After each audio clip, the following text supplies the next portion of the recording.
নমস্কার, বাংলা সিরিয়াল সমাচারে তোমাদের অনেক অনেক স্বাগত জানিয়ে অনুরাগের ছোঁয়ার আজকের পর্বের রিভিউ আমি শুরু করছি।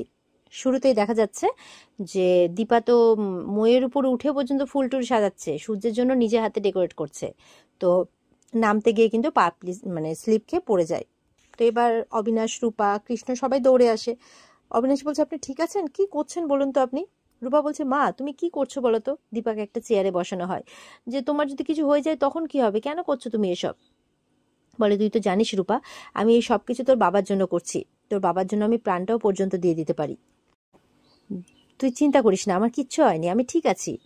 আমার ওই বাড়ির লোকজনরা যতক্ষণ না ঠিক থাকবে ততক্ষণ আমি কি ঠিক থাকতে পারি বল? দীপা বলছে, তুই তো জানিস তোর বাবার জন্য আমি প্রাণটাও দিয়ে দিতে পারি। রূপারে চিন্তা করছে তার মায়ের জন্য। ওদিকে দেখা যাচ্ছে ছোট্ট লাবণ্য চুপি চুপি গেছে রাতের বেলা ফোন করবে তার ভালো মাকে। তো ফোন লাগিয়েও ফেলেছে, কিন্তু মোবাইলটা বেজে যাচ্ছে। দীপা শুনতে পায়নি, ফোনটা ভাইব্রেট করা। যখন ফোনটা কেটে যায় তখন দীপা এসে দেখে আরে বাড়ি থেকে ফোন। আর লাবণ্য দেখছে যে ফোনটা তো ধরলো না, তাহলে বাড়ির নাম্বারে ফোন করি। এবার দীপা এদিকে মোবাইলটা চেক করছে, ওদিকে ল্যান্ডলাইনে ফোন করেছে, মানে আর কি লাবণ্য। ফোনটা বাজছে, লাবণ্য দেখছে বাজছে। তো দীপাও ফোনটা রিসিভ করতে যাবে কি, ওদিকে লাবণ্য পেছনে ঘুরতেই দেখে রুটি দাঁড়িয়ে আছে। ভয় পেয়ে যায়, ফোনটা ফেলে দেয় হাত থেকে, ফোনটা ঝুলতে থাকে। দীপা তখন ফোনটা রিসিভ করে হ্যালো হ্যালো করতেই থাকে। লাবণ্য পালিয়ে যায় রুটিকে দেখে।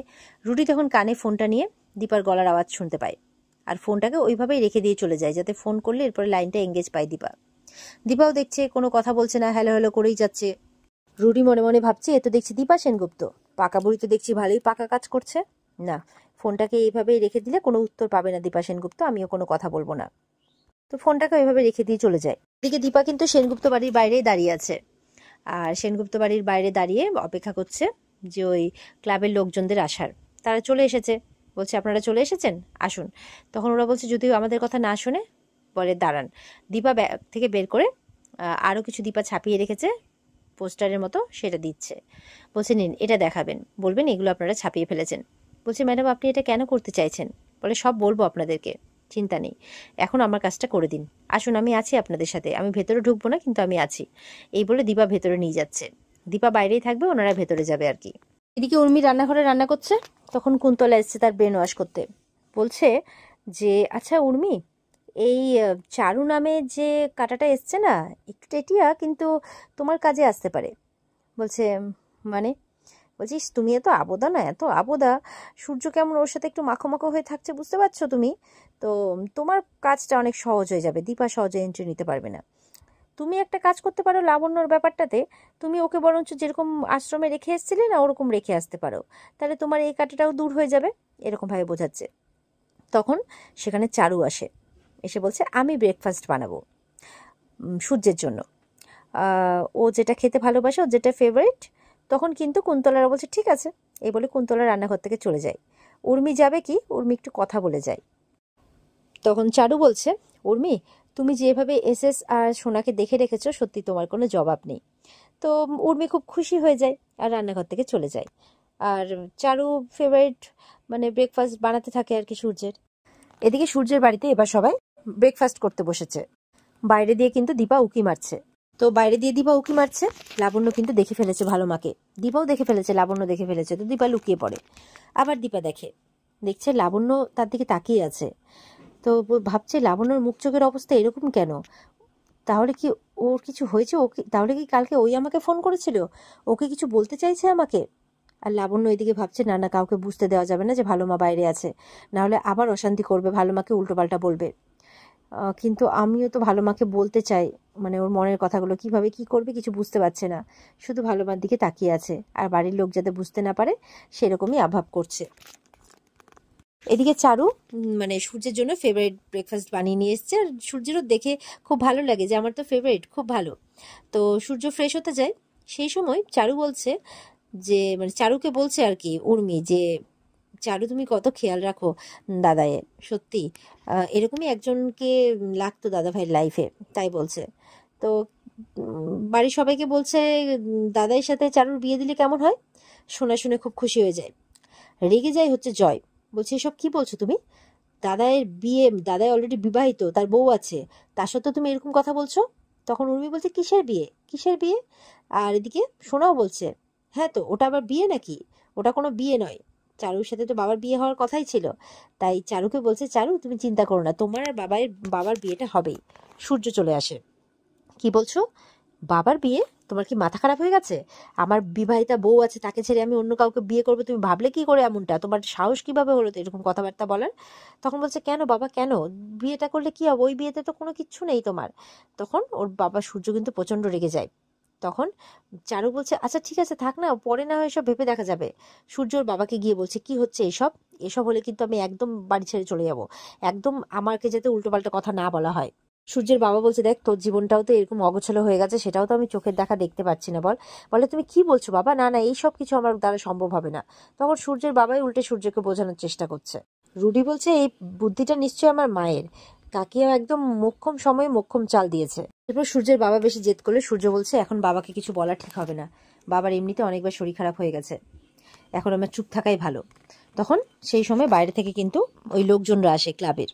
তো ওনারা তো এসে বলছেন যে ওনাদের অনেক পুরনো পুজো, আর ওনারা প্রাক পুজোয় অতিথি হিসেবে ডক্টর সূর্য সেনগুপ্তকে চিফ গেস্ট হিসেবে মানে রাখবেন আর কি, চিফ গেস্ট হিসেবে থাকতে বলছেন। তো উর্মি তো এটা শুনে বলছে যে, কিন্তু দাদাই তো শরীর ভালো না, দাদাই কিভাবে যাবে? রুডিরও মুড অফ, মানে রুডিও একদম অবাক হয়ে গেছে, কিভাবে এটা সম্ভব, কিভাবে যাবে, এরকম একটা ব্যাপার। তো সূর্য লিফলেটটা দেখে খুব খুশি হয়, বলছে কতদিন পর ডক্টর সূর্য সেনগুপ্ত লেখাটা দেখলাম। তখন উর্মি বারণ করা সত্ত্বেও সূর্য বলছে, আমি যাব, আমাকে চিফ গেস্ট করা হয়েছে তো, আমি অবশ্যই যাব। তখন সূর্যের বাবা বলছে, আপনারা চিন্তা করবেন না, আমরা সবাই ঠিক যাব। এই বলে ওনারা কিন্তু চলে যান, আর দীপা বাইরে থেকে সবটাই দেখে আর শোনে। এদিকে সূর্যরা সপরিবারে পৌঁছে যায় সেই অনুষ্ঠানে, আর সেইখানকার ফুল সাজানো দেখে সূর্য মানে চেনা চেনা লাগে। বলছে, এই ফুল সাজানো তো আমার খুব চেনা চেনা বলে মনে হচ্ছে। এই বলে ফুলগুলোর গায়ে হাত দিচ্ছে। আর দীপাও কিন্তু মানে অন্য পাশে সরে যায়, সেদিক থেকে দীপাও হাত দিচ্ছে। তো সূর্য যখন দীপার ফুলগুলোর গায়ে হাত দিচ্ছে, দীপা যেন সেই অনুভূতিটা নিজের মধ্যে অনুভব করছে, মানে সূর্যকে নিজের মধ্যে অনুভব করছে। এরপর সেখানে সোনা আসে। সোনা বলছে, এই ফুল সাজানো তো আমারও চেনা। তখন কিন্তু সোনা ওই হাতের ছায়াটা দেখতে পায়। তখন সন্দেহ করে নিশ্চয়ই মা আছে, গিয়ে দেখে যে কেউ নেই, দীপা তার আগেই সরে গেছে। মনে মনে ভাবছে, কেন আমার মনে হচ্ছে যে মা এখানে থাকতে পারে। তো এরপরে সূর্যরা ভেতরে যায়, আর সূর্যকে স্টেজে নিয়ে যাওয়া হয়। সূর্যকে ওখানে বরণ করা হচ্ছে ফুলের বুকে টুকে সব কিছু দিয়ে। আর এবার সূর্যকে অনুরোধ করা হচ্ছে যে কিছু বলার জন্যে। দীপা কিন্তু দূর থেকে দেখছে, আর সূর্যকে এই সম্মান পেতে দেখে সূর্যের পরিবার কিন্তু খুব খুশি। তো সূর্য বলছে, নমস্কার, আমি ডক্টর সূর্য সেনগুপ্ত। আসলে আমি কোথা থেকে শুরু করব, কি বলবো, আমি কিছুই জানি না। আসলে আমি দীর্ঘদিন যাবৎ একটা অসুস্থতায় ভুগছি, কিছু মনে থাকে না আমার, আমাকে ডায়েরিতে লিখে রাখতে হয়। তো আমি কখন কি কোথায় কি করেছি, কত কোন বড় বড় ইভেন্ট করেছি বা কি অপারেশন করেছি, আমি না সত্যি কথা বলতে আপনাদেরকে অতটা গুছিয়ে এখন বলতেও পারবো না। তখন দীপা সাইড থেকে মাইকে বলছে যে ডক্টর সূর্য সেনগুপ্ত কি করেছে জীবনে, সেটা তাকে মনে করিয়ে দিতে হবে না, সেটা সবাই জানে। কি করে একটা 5 বছরের বাচ্চাকে মানে সার্জারি করে তাকে একটা নতুন জীবন দিয়েছিল, কিভাবে 70 বছর বয়সের একজন মানুষকে আবার নতুন জীবনের পথ দেখিয়েছিল সার্জারি করে। তাই বলছে দেশে বিদেশে নানান ক্রিটিক্যাল সার্জারি উনি করেছেন, অনেক বড় বড় ইভেন্টে গেছেন, এমনকি টাকা পয়সার জন্য কখনো কোনো চিকিৎসা থেমে থাকেনি। উনি বিভিন্ন জায়গাতে মেডিকেল ক্যাম্প করেছেন, ফ্রি মেডিকেল ক্যাম্প, সেখানে অনেকের চিকিৎসা করেছেন। তো এগুলো শুনে কিন্তু সূর্যের ঝাপসা ঝাপসা মনে পড়ছে। আর ওদিকে তখন ওখানকারই লোকজনরা উঠে বলছে, একজন বয়স্ক লোক আর আরো মহিলারা, যে সত্যি আপনি না থাকলে আমি আমার জীবন ফিরে পেতাম না। বাকিরা বলছে, আপনি না থাকলে আমরাই থাকতাম না, এভাবে বলছে। সবাই সূর্যের প্রচুর নাম করছে, সূর্যের শুনে খুব ভালো লাগছে। কিন্তু দীপার গলার আওয়াজ পেয়ে সোনা, উর্মি, ওদিকে কুন্তলারা এদিক ওদিক তাকাচ্ছে, কি ব্যাপার, এটা তো দীপার গলার আওয়াজ, কোথা থেকে আসছে এরকমটা। সূর্য গলার আওয়াজটা শুনে বলছে, এই গলার আওয়াজটা তো আমার খুব চেনা। তখন নিজেই দেখতে যাচ্ছে। জয় বলছে, কোথায় যাচ্ছিস? বলে, দাঁড়া না, আমাকে দেখতে হবে, এই গলার আওয়াজটা আমার খুব চেনা। জয় বলছে, আচ্ছা ঠিক আছে, আমি দেখছি, তুই দাঁড়া। তখন সূর্য বলছে, ঠিক আছে, যা তো দেখে আয় তো। এই বলে জয় কিন্তু তখন কথা বলতে যায় দীপার সাথে। আর এদিকে ছোট্ট লাবণ্য ভাবছে, তার মানে ভালো মা এখানেই আছে, আমাকে ভালো মার সাথে কথা বলতেই হবে। আর ওদিকে রুডি কুন্তলার কাছে গেছে। রুডি বলছে, আমি দেখছি মা, নিশ্চয়ই এটা দীপা আছে। এবার রুডিও দেখার জন্য চলে যায়, কুন্তলা পাঠিয়ে দেয় রুডিকে, যে দেখো কি করছে, কার সাথে কথা বলছে। জয়কে দীপা বলছে, ভাই যে করেই হোক ডাক্তারবাবুকে এখান থেকে বের করতে হবে। তখন জয় বলছে, কিন্তু এটা কি করে সম্ভব বৌদিদি? তো বলছে, দেখো এত ভিড়ের মাঝে যে করে হোক এই কাজটা করতেই হবে। তখন ওদিক থেকে কিন্তু মানে রুডি দেখছে যে জয় কারো একজনের সাথে কথা বলছে, কিন্তু কার সাথে বুঝতে পারছে না, কি কথা তো দূরেই থাক, বুঝতেই পারছে না। জয় যখন আসে তখন বলছে, জয় তুমি কার সাথে কথা বলছিলে? তখন জয় বলছে, এটা আমার পাড়া তো, সবাই পরিচিত, আমি যদি এখন বলি আমি অমুকের সাথে কথা বলছি না, আপনি চিনতে পারবেন? তোরাই পারবেন না। হ্যাঁ, দুদিনের জন্য এসছেন, থাকুন, খান দান, মজা করুন, ব্যাস আর কি। এই বলে জয় চলে যায়। এদিকে দীপা ভেবে যাচ্ছে যে ডাক্তারবাবুর সাথে তো মানে সোনা, উর্মি, চারু সবাই আছে, কি করে আমি ডাক্তারবাবুকে ওখান থেকে সরাবো, এটাই ভেবে যাচ্ছে আর চিন্তা করছে। আর এখানে কিন্তু আজকের পর্ব শেষ হয়ে যায়। তো এই ছিল আজকের পর্বের রিভিউ। ভালো লেগে থাকলে পর্বকে লাইক কমেন্ট করে জানাতে ভুলবে না, আর আমাদের সাথে জুড়তে চ্যানেলকে সাবস্ক্রাইব করতে ভুলবে না। পর্বের বিস্তারিত দেখতে অবশ্যই কিন্তু স্টার জলসার পর্দাতেই চোখ রাখবে। দেখা হচ্ছে আগামীকালকে। ভালো থেকো সবাই।